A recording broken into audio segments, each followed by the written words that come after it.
구독, 좋아요는 컨텐츠 제작에 큰 힘이 됩니다. 무엇이든 잘 쓰면 장점이 되고 잘못 쓰면 단점이 된다. 무엇이든 원래의 결대로 사용하지 그 반대로 하지 말라. 무엇이든 양면이 있다. 아무리 최고의 검도 칼날을 쥐었다간 다치고 적의 창도 그 손잡이를 내가 쥐면 보호수단이 된다. 많은 것들이 잘 쓰면 기쁨을 만들지만 잘못 쓰면 고통을 일으킨다. 세상 모든 것에는 장점과 단점이 함께 있는 것이다. 그 중에서 장점만 골라내는 능력이 바로 지혜다. 같은 일도 어느 시각에서 바라보느냐에 따라 아주 달라진다. 그러므로 가장 유리한 시각에서 바라보고 이점과 해악을 혼동하면 안 된다. 똑같은 상황에서 누구는 만족하고 누구는 슬퍼하는 이유다. 그러니 행운의 여신이 찡그리는 순간에도 이 말을 명심해야 한다. 언제 어떤 상황에서도 유효한 삶의 묵직한 규칙이니까. 진짜 의도를 끝까지 헷갈리게 하라. 때로는 의도를 감추고 때로는 의도를 드러내라. 삶은 타인의 악의와 싸우는 전쟁이다. 이때 의도에 맞춰서 전략을 바꾸는 것이 지혜다. 우선 직접 위협하지 않고 그저 상대의 주의를 돌린다. 허공을 겨누는 척하다가 불시에 적진을 타격한다. 언제나 진짜 의도는 은폐해야 한다. 의도를 드러내는 척해서 적의 관심을 끌었다가 곧장 방향을 틀어 급습해서 정복하는 것이다. 그러나 통찰력 있는 지성은 이 전략을 알아채고 조용히 매복한다. 상대가 구사하는 작전의 이면을 파악하고 짐짓 속은 척한다.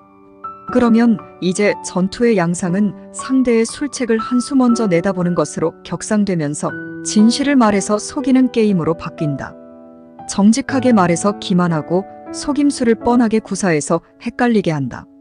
하지만 그러면 상대편의 지성도 더욱 경계하며 빛속에 가려진 어두움을 발견해내고 모든 움직임을 해독할 것이다. 너무 단순한 것일수록 더 교묘한 속임수라고.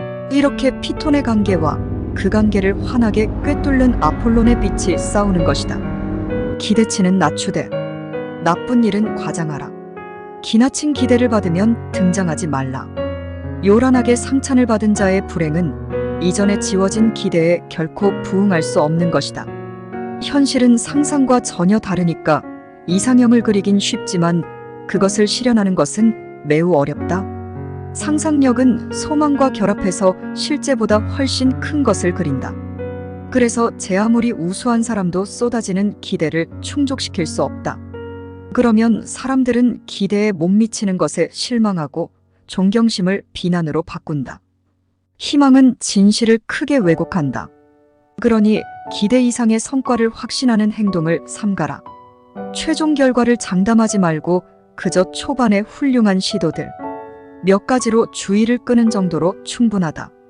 그렇게 해서 실제의 결과가 기대와 생각을 뛰어넘는 것이 낫다. 그런데 나쁜 일일 경우에는 다르다.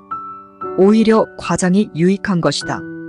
부풀려진 나쁜 일을 접했을 때 처음에는 아주 혐오스럽게 생각했다가 나중에는 참을 수 있는 것으로 여겨지기 때문이다. 열정에 휘말리면 지혜도 미끄러진다. 절제하라.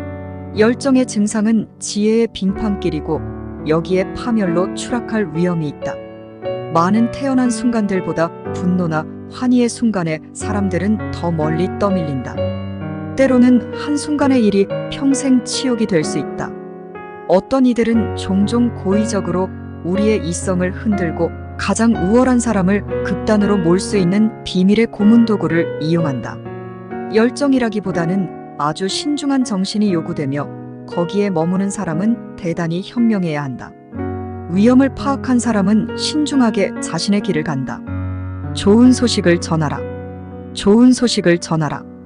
그것은 취향이 다른 어떤 곳에서 탁월한 것을 알게 되었고 따라서 여기서도 그것을 평가할 줄 안다는 것을 예고함으로써 우리의 취향에 대한 좋은 견해를 전파시킨다. 왜냐하면 이전에 좋은 것을 알아본 자는 나중에도 이를 알아볼 것이기 때문이다. 더욱이 좋은 소식은 즐기고 모방할 소재를 제공하고 칭찬할 만한 지식을 촉진시킨다.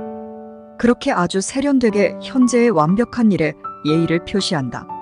나쁜 소식만 전하는 사람을 멀리하라. 좋은 소식도 나쁘게 전하는 사람들이 있다. 즉, 그들은 자신들의 이야기에 항상 비난을 섞고 그 자리에 없는 사람을 깎아내려 참석자들에게 아첨하려고 한다.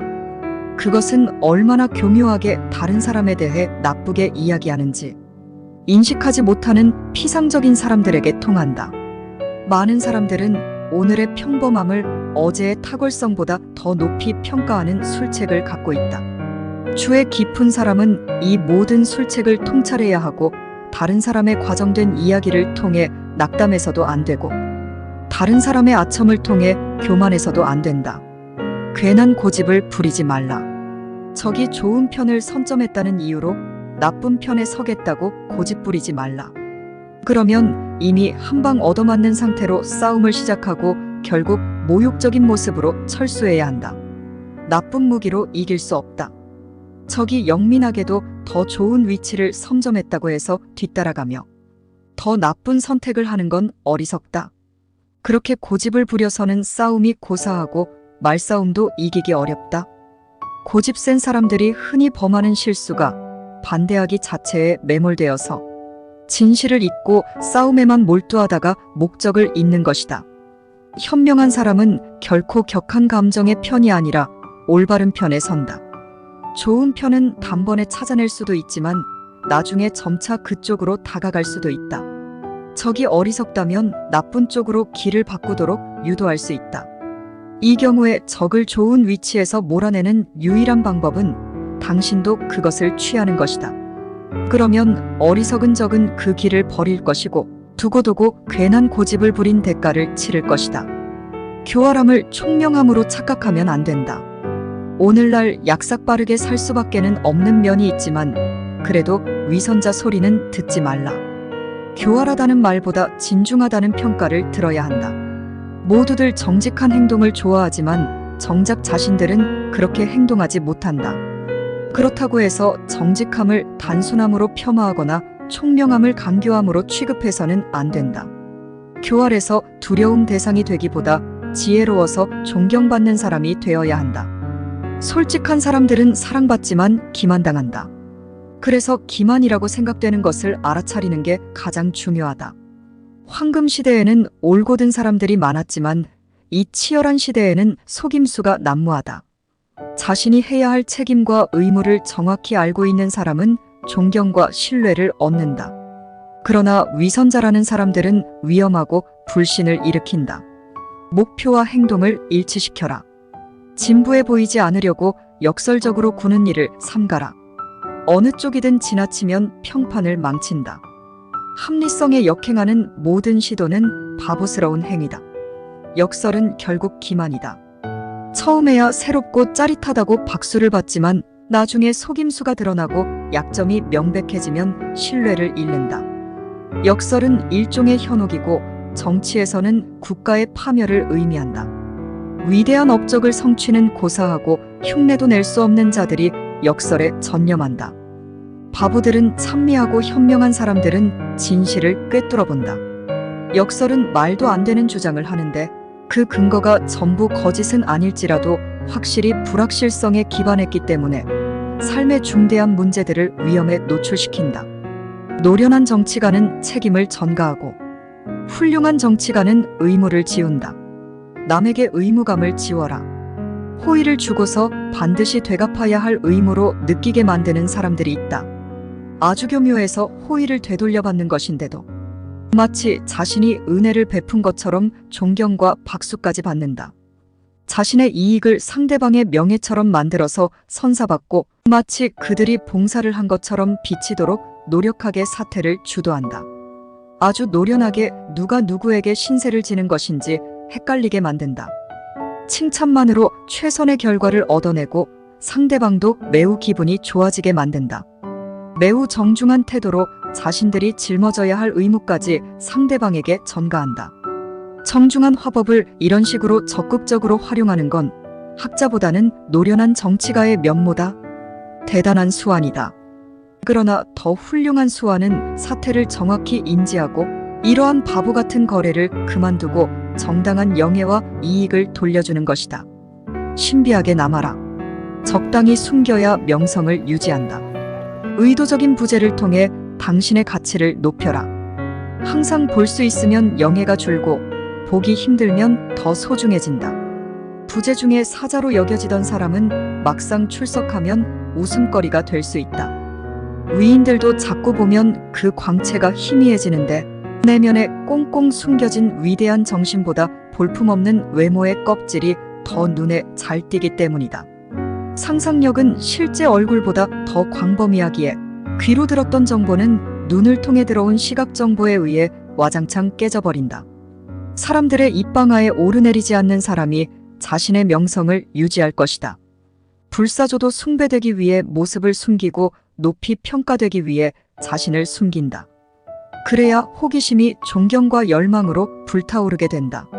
중요한 일일수록 오래 숙고하라. 문제를 파악하지 못하면 고치는 방법도 모른다. 항상 숙고하라. 가장 중요한 일은 가장 많이 숙고하라. 바보들은 생각하지 않아서 파멸한다. 그들은 상황을 절반도 보지 못한다. 또한 자신들의 손해나 이익도 전혀 파악하지 못하니까 어디에 더 힘을 쏟아야 할지도 가늠하지 못한다. 제일 사소한 부분에 엄청난 가치를 부여하거나 가치 계산이 늘 불합리하고 틀리다. 많은 사람들이 더 이상 이를 이성조차 없을 정도로 어리석다. 아주 면밀히 들여다보고 연구해서 정신에 깊숙이 간직해야 할 일들이 있다. 현명한 사람은 모든 일을 숙고하되 숙고의 경중이 다르다. 심오한 난제들을 맞닥뜨렸을 때 자신의 생각 이상의 것이 존재한다고 보고 특히 더 깊이 고찰한다. 그래서 마침내 그는 예상했던 것보다 더 넓게 이해하게 된다. 모욕에 감사로 대응하라. 모욕이 예상되면 그것을 호의로 바꿔라. 이것이 복수하는 것보다 더 지혜로운 방법이다. 경쟁자가 될 사람을 측근으로 만들고 자신을 협박한 사람들을 명예의 보호장치로 만드는 것은 능숙한 수완이라고 할 수 있다. 이때 호의를 베풀면 더 효과적이다. 왜냐하면 모욕을 퍼부을 시간을 빼앗아 감사의 표시로 채워버리는 것이기 때문이다. 그것은 불만을 기쁨으로 변형하면서 살아갈 줄 안다는 의미다. 누군가 당신에게 악의를 품었다면 그것이 친밀한 교제로 변화되도록 애쓰라. 매력을 갖춰라. 매력은 현명한 정중함의 마술이다. 유쾌한 성격은 자석처럼 실제적인 이익은 물론이고 타인의 호감과 호의를 끌어모은다. 타인의 박수갈채로 인정받지 못하면 아무리 큰 공적을 세워도 충분하지 않다. 타인들을 지배하는 가장 효과적인 도구가 바로 매력이다. 뭔가 운의 영역에 들어가는 문제 같지만 사실은 연습을 통해 키워질 수 있다. 왜냐하면 본래 본성에 있던 기질을 뿌리내리면 되기 때문이다. 선의를 키우고 발전시키면 점차 모두의 환심을 살 수 있다. 고결함은 관용, 아량, 그 모든 영웅적 자질들의 총합이다. 고결함, 신사의 필수 조건이다. 모든 자질을 위대하게 불타오르게 하기 때문이다. 취향을 높이고 마음을 자애롭게 하면 정신을 고양하고 감수성을 섬세하게 하고 품위를 더한다. 고결한 사람은 계속해서 성장하며 언젠가 운명의 여신이 변덕을 부려서 불행으로 내리쳐도 의연하게 맞선다. 행동의 한계에 도달해도 의지를 한계까지 밀고 나간다. 관용, 아량 등 모든 영웅적인 자질들이 고결함이라는 원천에서 흘러나온다. 사자와 같이 지배력을 발휘하라. 타고난 지배자가 되어라. 그들의 경이로운 힘은 자귀적인 기교에서 생겨난 게 아니라 지배적인 본성에서 나온다. 호다들 이유도 모른 채 그 지배를 따르면서 천부적 권위의 강력함을 느낀다. 그러한 지배자들이 왕이고 타고난 특권을 지닌 사자와 같다. 그런 자들은 다른 능력들까지 더해지면 국가를 통치할 운명까지 타고났다고 볼 수 있다. 왜냐하면 다른 이들이 긴 연설을 늘어놓을 때 이들은 표정 하나로 영향을 미치기 때문이다. 달콤한 말은 호감을 일으키고 모욕적인 언사는 영혼을 찌른다. 언행을 늘 부드럽고 달콤하게 하라. 화살이 몸을 찌르듯 모욕적인 언사는 영혼을 찌른다. 언어에 빵 냄새처럼 달콤한 호흡을 실어라. 말로 천냥빛을 갚는 건 삶의 큰 지혜다.